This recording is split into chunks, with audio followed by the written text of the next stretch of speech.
Oke, assalamualaikum warahmatullahi wabarakatuh. Teman-teman, jumpa lagi dengan saya Robi. Selamat datang di YouTube channel saya. Oke, teman-teman, kali ini pembahasan di konten YouTube saya akan mereview aplikasi pengecek kesamaan Turnitin. Mungkin udah pernah saya review, tapi ini tampilannya baru di 2021. Mau tahu? Silahkan disimak videonya.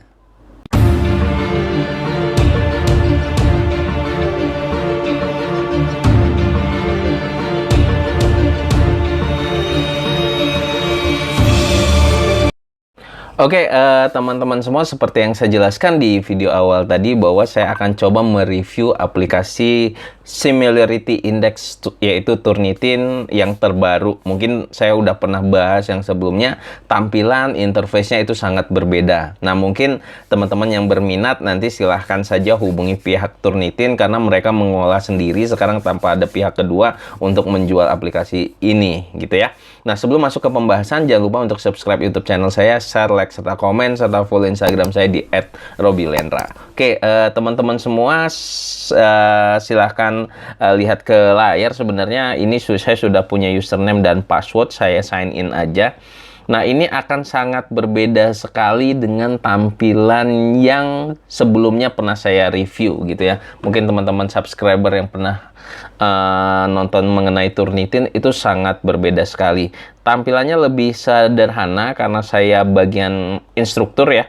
Jadi bagian instruktur, jadi sederhana, yang agak banyak nanti menunya di administrator tentunya. Oke, nah ini ada menunya teman-teman. Di sini ada Turnitin Similarity Launch. Kita menjalankan Turnitinnya. Kemudian ada beberapa settingan untuk guides kita dan give feedback gitu. Jadi menunya nggak terlalu banyak. Kita klik aja pilihan launch ini. Oke, teman-teman, ini tampilan yang akan kita mau upload. Jadi kalau teman-teman nanti mau upload, silahkan nanti klik upload gitu ya. Tinggal drag and drop, beres. Sebenarnya masalahnya selesai. Nah, kemudian kalau yang sudah mengupload, misalnya seperti ini. Ada satu file yang sudah di-upload, ini nama filenya, kemudian autorsnya, kemudian similarity index-nya. Nah, sekali lagi teman-teman, bahwa Turnitin ini adalah aplikasi yang digunakan untuk mengecek tingkat kemiripan tulisan kita. Jadi bukan memutuskan bahwa kita plagiat atau bukan gitu ya. Kadang banyak salah kaprah bahwa Turnitin itu aplikasi plagiat, bukan. Hanya untuk membantu, kalau misalnya saya pengelola jurnal atau dosen pembimbing skripsi, untuk membantu saya melihat tulisan mahasiswa saya yang tingkat kemiripannya sangat tinggi, similarity index-nya. Nah, ini misalnya sebagai contoh, teman-teman, ini sudah keluar hasilnya, tetapi saya akan coba jelaskan terlebih dahulu karena namanya review ya. Di sini ada My Files, ada Trust, kemudian ada Setting. Di My Files itu ada upload ya, untuk mengupload file dari jurnal atau skripsi yang mau dicek. Kemudian kita juga bisa menambahkan add folder. Jadi kalau misalnya nanti kita kebingungan, oh bagaimana ya caranya supaya setiap bagian ini, oh untuk mahasiswa saya itu berbeda folder, untuk yang jurnal itu berbeda folder, agar kita tidak sulit untuk mencarinya. Nah, kita bisa menambahkan folder. Misalnya saya tambahkan add folder, saya klik, saya buat foldernya misalnya mahasiswa bimbingan 2021 misalnya. Nah, kita akan tambahkan di sini. Saya add, dia akan jadi satu folder. Kemudian ada edit dan ada move. Kemudian ada recycle bin-nya ya. Nah, di sini kita sudah buat folder. Nah, buat folder ini teman-teman, kalau misalnya nanti teman-teman mahasiswa pengen ngecek, misalnya pengen ngecek artikel jurnalnya sendiri, itu kita bisa kasih linknya. Jadi nggak perlu kita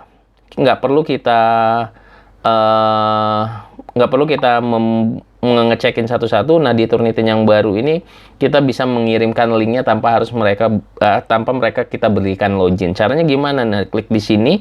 Misalnya saya mau ngasih bimbingan, kemudian klik edit biar sebenarnya bisa di mana aja, tapi sebaiknya kita buatin folder aja. Kita klik edit, gitu ya.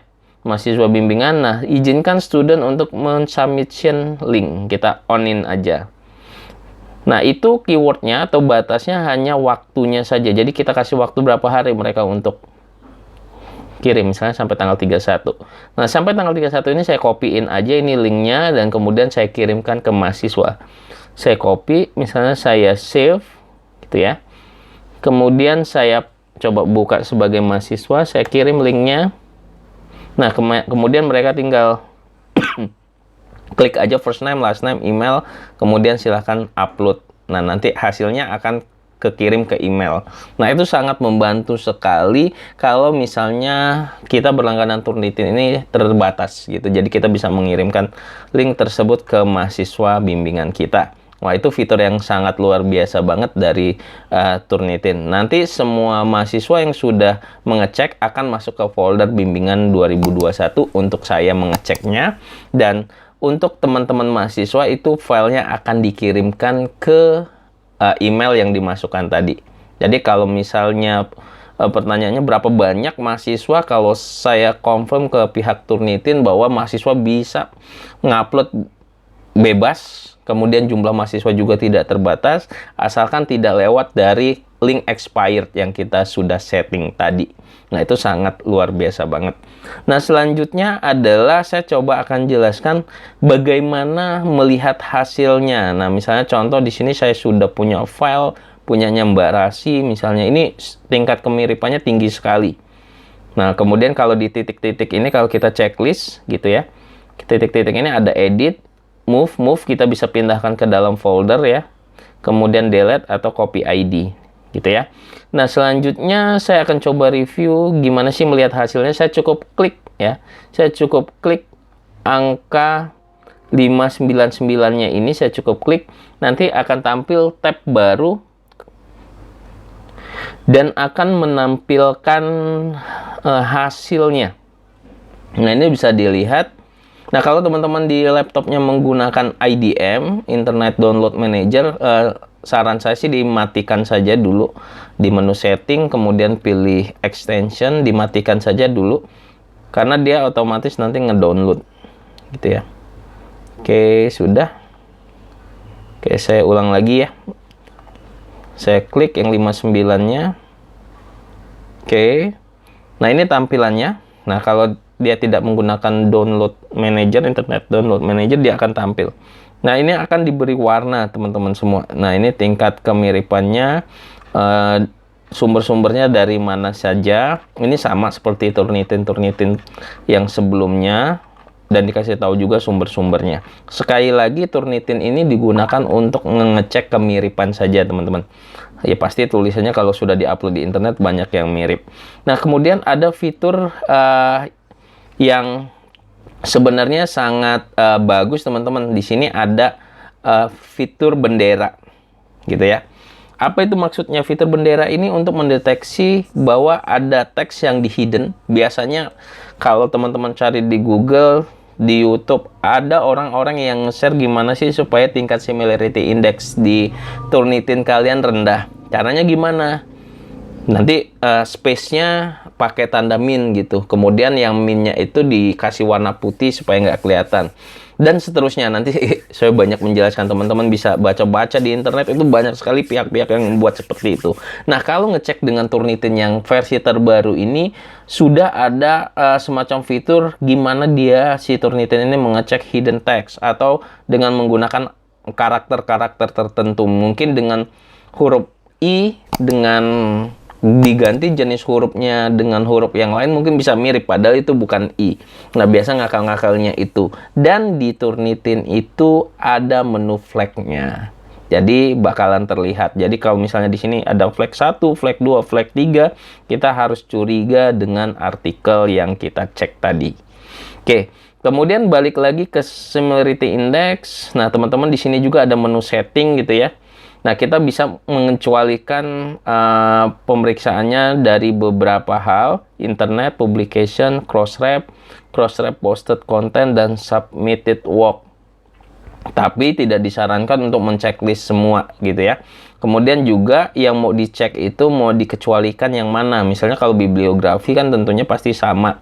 Nah, beberapa hal. Jadi tidak harus digunakan semua dan tidak direkomendasikan untuk digunakan semua tentunya.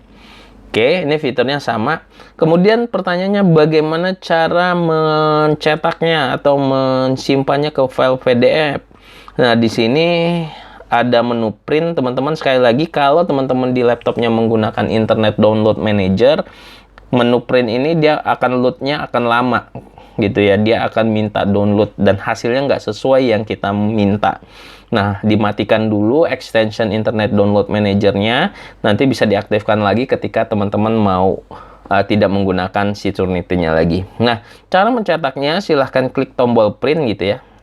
Kalau mau mencetaknya langsung ke printer, hasilnya tinggal langsung saja nanti pilih print. Nah, ini adalah resume dari atau source overview dari artikel kita. Kita bisa langsung print. Tapi kalau mau nyimpan ke PDF juga sama. Kita klik print. Nah, di sini di destination-nya kita pilih save as PDF. Gitu ya. Kalau mau print nanti silahkan diklik aja printernya yang mana. Nah, tapi kalau untuk filenya saja, save PDF, akan minta simpan, kita save. Oke, udah ada, kita yes saja. Kemudian kita cek di foldernya. Nah, ini dia. Nah, kita akan dapat file PDF-nya.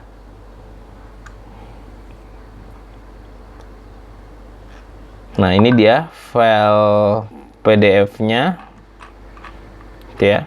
Teman-teman bisa tunggu beberapa saat karena masih proses load. Nah, ini dia file PDF-nya yang sudah kita lakukan konversi PDF-nya gitu ya. Ini dari Turnitin-nya.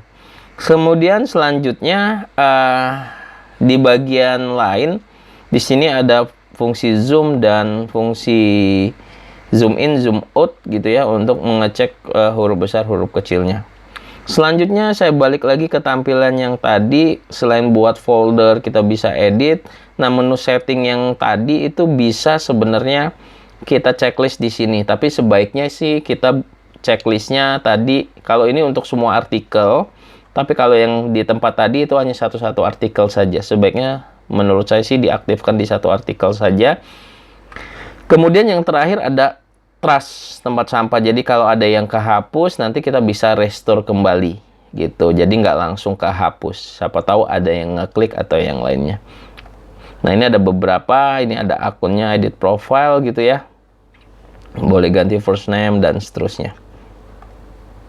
Oke, mungkin itu aja teman-teman. Jadi pengenalan atau review tentang aplikasi Similarity Index Turnitin. Teman-teman bisa gunakan ini sekali lagi untuk ketika sebelum mengupload jurnal ataupun sebelum finishing skripsi kamu, agar tingkat kemiripannya itu rendah. Ya, teman-teman harus menggunakan banyak teknik dan cara-cara tertentu. Oke, mungkin itu aja. Terima kasih buat teman-teman yang udah nonton video saya. Yang sudah subscribe YouTube channel ini, yang belum ya silahkan di subscribe, share, like, serta komen. Semoga dengan konten yang sedikit ini atau yang nggak terlalu lama ini bisa bermanfaat buat orang banyak. Mungkin itu aja, kita ketemu lagi di video-video selanjutnya. Terima kasih, saya tutup. Assalamualaikum warahmatullahi wabarakatuh.